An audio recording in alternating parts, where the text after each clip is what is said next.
Bang! Welcome back to the Rebel's Edge. We've got both Pete Najarian and John Najarian here, and we're going to be coming your way with why the ADP report today, which is private sector jobs, not created quite as many as Wall Street was looking for, and why that might be a good thing. We'll have the 411 on that and our take on a bunch of stocks and some sports right after this on the Rebel's Edge. Bam!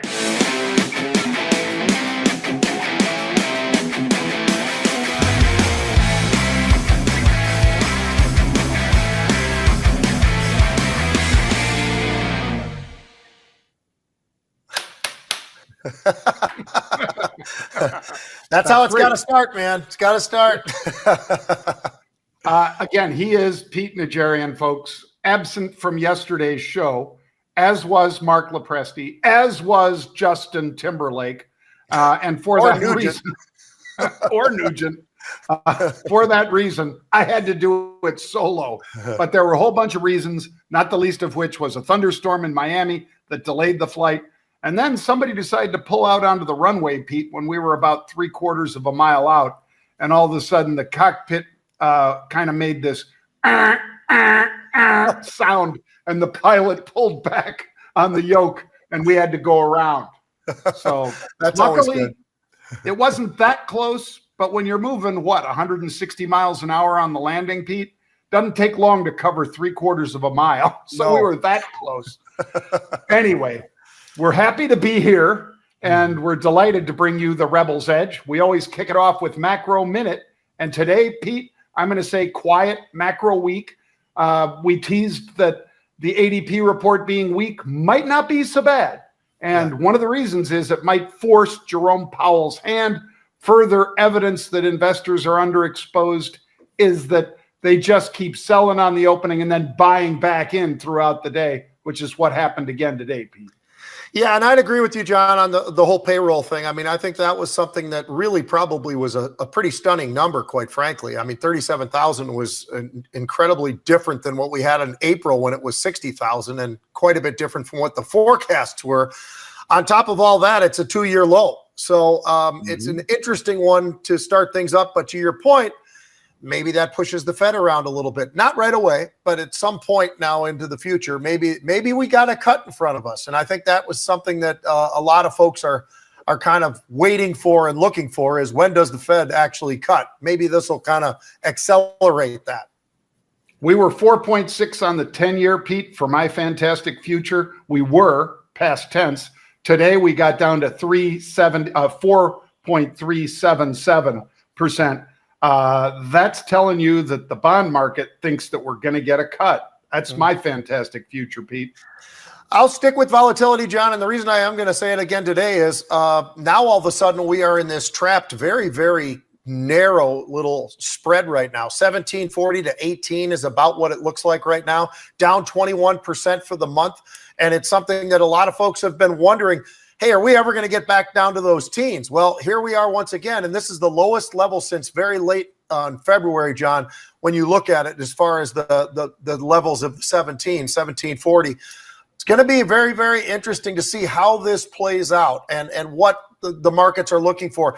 A lot less on the earnings front, and obviously there's always going to be data that we'll be looking at, but it certainly has calmed down from where we were not too many months ago. Well, Pete, let's dive into stocks with CrowdStrike, shall we? CrowdStrike closed at 488, I think, or something like that yesterday, Pete. It opened at 454 and traded down to 445. So that's down over 40 points. And we've fought our way back, but it's kind of hard to understand why, because they missed on revenue, below consensus. They missed on EPS, well below expectations. And they had a net loss of $111 million compared to a profit of $43 million over the prior year. So none of that really sounds like we should only be down 4% to me. How about you, Pete? No, I'm totally with you, John, because like you said, we were down about 9%, but you go through all those numbers, the revenue, and you look at the earnings and all of that. Yeah, absolutely terrible. There was one thing that actually was good that they put up there, John, and I had to search around to find it, but I did find it actually. Q2 outlook was below, like you said, in terms of the revenue, but they actually raised the full year rev guide, which is kind of interesting considering what they did just about the next quarter. So I found that interesting. It's about the only thing I could find out there that was positive. Everybody, of course, all those analysts that are out there really did a really helpful job by downgrading it today, by the way, as they all piled in because, you know, they got all the info we have. We don't really need them to do it then. What did you think a week ago, 2 weeks ago? Isn't that their job, for God's sakes? Apparently not. But I will say this about CrowdStrike, John. They have an incredible balance sheet. You look at their cash to debt, $3.5 billion to the positive. Their free cash flow is $1.3 billion. So they've got what they need to have here. Now they just have to put it out there in front of us. But to your point, everything looked bad except for that full year guide. Yep. Well, and everything else is in the rearview mirror, I guess, Pete. So maybe that's why people were able to look past it.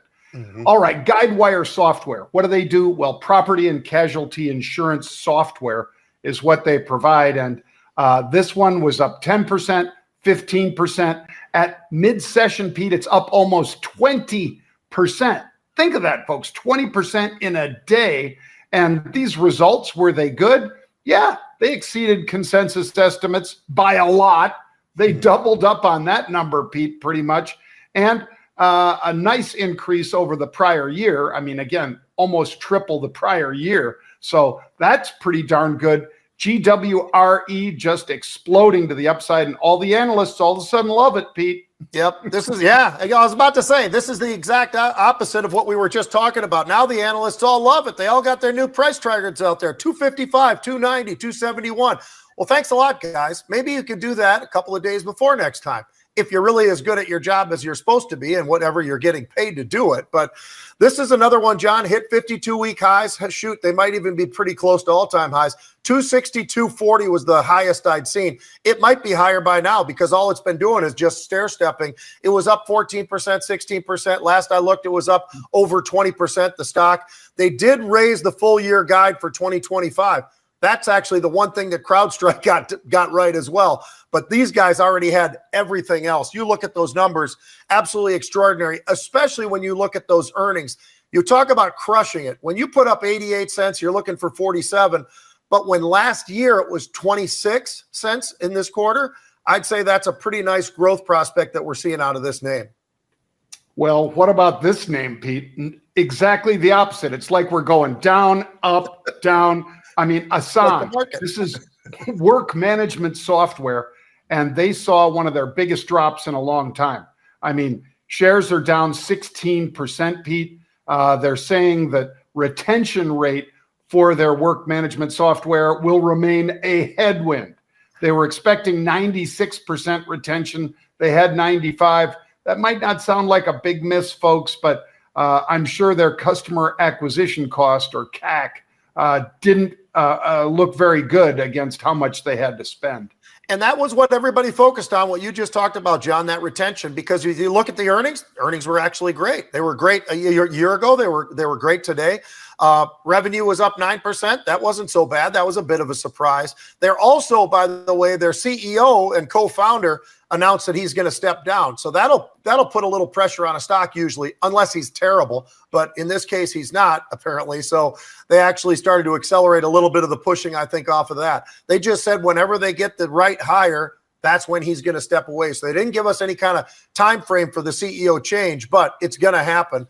And also the fact that he's a co-founder, that is something, you almost want to have those guys as long as you possibly can. But whenever they get this thing done, he is stepping down. So interesting to see. And they're down about 15% the last I looked. Well, let's wind it up today, Pete. By the way, that one, 11 million shares versus 3 million on a normal day. So a lot of people hitting the exits with their elbows. Zlab. This one, announced an updated data from an ongoing global phase 1A, A and B rather, clinical trial. That's something that Pete knows about that I really don't. But it's an antibody conjugate for patients with extensive small stage lung cancer.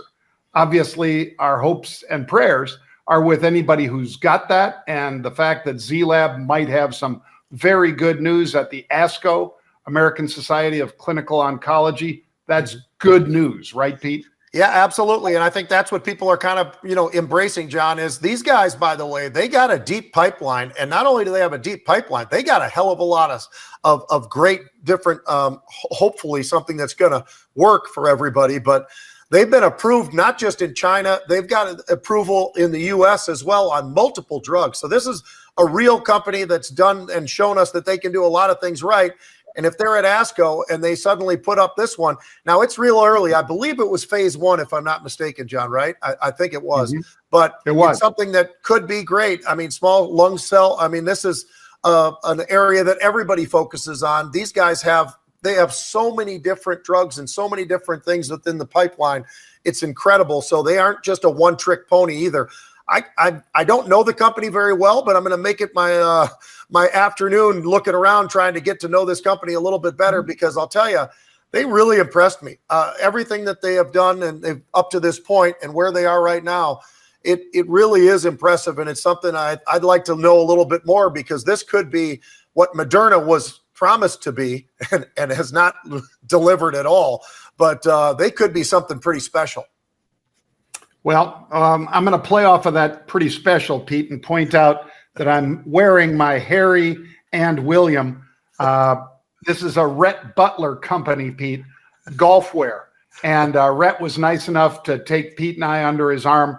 And I keep telling him we should be your influencers, Rhett. Why not? But he has some fabulous stuff. He and Wendy have designed just some beautiful golf attire. Whether it's the belts, Pete, the golf shoes, it's an amazing company. I'd encourage you guys to check it out, and our latest sponsor. So there you have it. All right, Pete, should we hit a little sports? And before we do, pay a little tribute to one fabulous Ohio State football player and Minnesota Viking. Yeah, one of the greats, one of the all-time greats. He's looked upon as the Viking. I mean, he truly is the Viking. Here he is, Jim Marshall.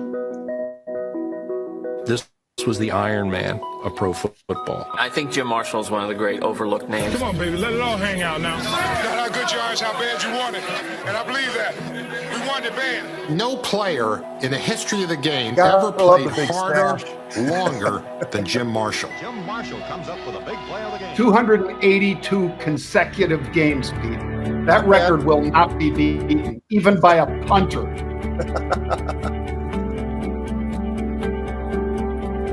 How do you have all those, by the way, how do you have these records that he's got? Why did they keep him from the Hall of Fame? I mean, it doesn't make any sense at all. If anybody ever has been. And you know how big this guy was, folks? He was like 6'4" and 250. Yeah. My high honor to play next to him. Guys at his position these days. By the way, that was Alan Page talking. In fact, that was former Chief Justice he was of a the special Minnesota player. Supreme Court. Yep. Many times you're asked about who are the greatest players. As a coach, you can't say who is the best, but there is a category you do have, and that is special. Jim Marshall was special. Well, he sure was, John, and a special guy. And if you go back and you start going through all the film of what Jim Marshall accomplished in the terms of, they didn't keep track of sacks back then. So they've gone back and they've taken a look, and it looks like he's somewhere above 130 sacks in his career, on top of the interceptions and fumbles and everything else. And, he was a special guy. He lived to 87 years old, which, quite frankly, when you think about it, being a football player and you live to 87, that almost is a record too. I mean, the guy who's got the most consecutive games as a defensive player or a player is Jim Marshall. He's special. He was considered to be what they called an Iron Man, John, because he could do it all, and he did it all forever. I mean, the guy was the captain of the Minnesota Vikings for 14 years. he was the captain of the Minnesota Vikings. Everybody in the locker room, and you know this because if people don't know, John actually was a ball boy for the Vikings at one point in time in his life as a kid. And, just a special guy. I mean, those guys, the Purple People Eaters with Carl Eller, Alan Page. I mean, you know what? And then there was kind of a round table of guys that were the next guy that was part of that whole group or whatever. But I tell you what, those guys were all special, and they all looked up to Jim Marshall. And the reason they did was he was the one sane guy of the D line who there are great stories about the fact that Bud Grant, and I know we've seen Bud Grant talking about him after this whole thing when he heard, well, Bud's passed away too, but the tears in Bud's eyes when he talks about Jim Marshall in the past was just amazing because he was such a special player that Bud allowed him to basically sort of guard the defense and took care of all the guys on the defensive side of the ball, and Bud was working with the offensive side of the ball. Just a special guy, John. 4 Super Bowls. I mean, everywhere you look, it's like, wow, Hall of Fame at Ohio State. As you said, 282 consecutive games. I mean, that's pretty amazing. Everything you look at, he's just a special football player and a great person. I mean, he helped out when Matt Blair was doing free camps, football camps in the inner city. I was one of the guys who participated and then came back as a coach to that whole thing. And Matt Blair, credit to him also for bringing guys like Jim Marshall, Carl Eller, and players from around the rest of the NFL for guys who had no money, as you and I went to a high school like that, Central High School. This was done at North High School in the city here in Minneapolis. Absolutely incredible what players they would bring in. And it was free. The food was free. The coaching was free. Everything was free because they knew these guys didn't have money, right? And it was just it shows you some of the good guys in the NFL. Yeah, and dirt fields, Pete, with lye, the chalk as they call it, that's lye. Yeah. It ain't just chalk. And, just dusty as heck. They had to water down those fields all the time to keep the dust down. But one memory, so the guy died, Pete, at least once. On an operating table once he died and said he looked down and saw his body from above it. He almost died on a snowmobile trip where one of the guys froze to death, died. He was special, like you say, Pete. And just a quick funny story. When I was a ball boy, we used to have to knock on the door to wake the players and say, 7 o'clock, because they had to go down and eat breakfast. If they didn't, they were fined. So he was the one guy, he and Carl that roomed together, would always say, don't knock on my door.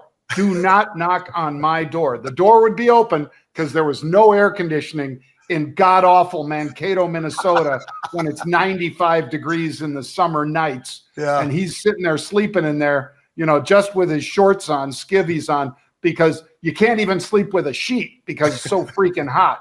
So we'd come walking down the hall, knock, knock, knock, 7 o'clock, knock, knock, knock, 7 o'clock.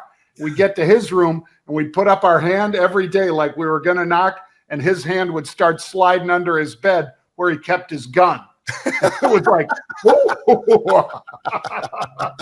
but yeah, funny guy, great guy. We're going to miss him for sure because that's a guy with a great history. All right, Pete. What else you got for sports today? All right, the next one I got for you is Major League Baseball, and we have some funny stuff about that one, but we're not going to use that. But are we using that other clip? I don't know if we are or not, but I think it would be kind of cool to use it. But the ratings for baseball, John, a lot of people wondered, is this really a good idea when you're cutting back and trying to make the games a little bit shorter and doing this and doing that and all of the stuff that goes along with the pitch clock and all of that?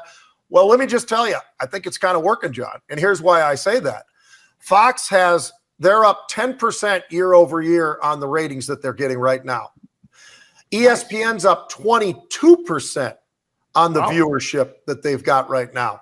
And by the way, Major League Baseball, with a few scattered others out there, Major League Baseball is up 18% in attendance. They're averaging 28,000 people per game. Now, when you consider the length of the 162 game season, blah, blah, blah, all the rest of it, that's a pretty amazing number. Now, not everybody is playing at that level, but most are, because you can tell by what you're seeing with those averages. it's really been impressive. I wanted to throw in one thing about the NBA as well, John, because one thing that we talk about all the time is ratings, and the ratings for them have been absolutely terrible throughout the season, throughout the playoffs, throughout the finals.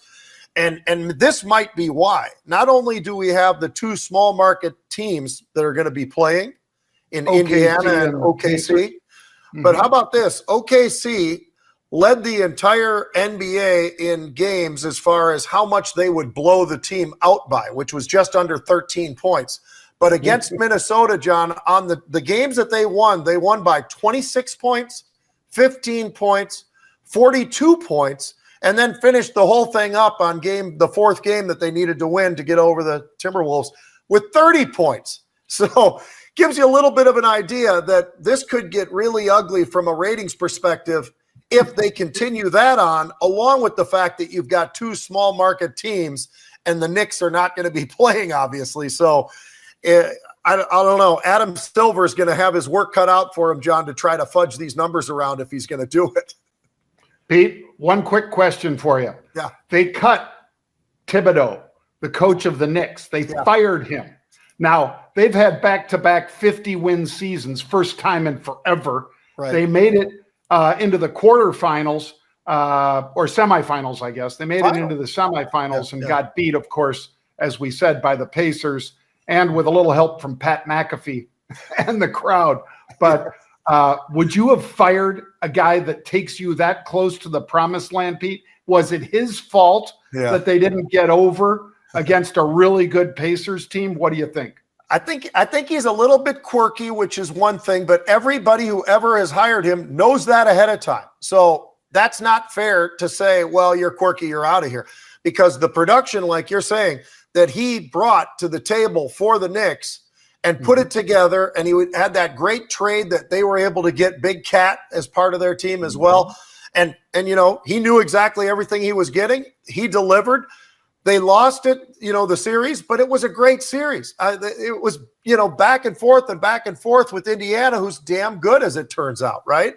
So, yeah, to fire Thibodeau is absolutely, I think, outrageous. It just shows you that these owners, they're in it for the money, but it's one of those things where, you got right there. Give the guy one more year. Let's see what happens. And, it's unfortunate because I think he's a really fun coach, a good coach. Real quick story. I was out to lunch one day with 4 or 5 of my old teammates at the University of Minnesota when I had moved back here, and he was the head coach of the Timberwolves. He bought us our entire meal. He just came over and said, "Hey, Pete, really nice to see you, blah, blah, blah," because I did that radio show here in Minnesota. And he comes over, shakes my hand. He goes, "Hey, I got you. Don't worry about it." Walks out. I barely know the guy. So from my perspective, I think that's another great example of these owners. They might have the money and they're really smart in the field they're in, but they really don't know much about football, basketball, hockey, or baseball. That's the problem. Yep. Well, we're going to have another Rebels Edge tomorrow at 1 p.m. Eastern Time. We hope you guys will join us then and make it a good day of trading. Until then, we'll see you tomorrow.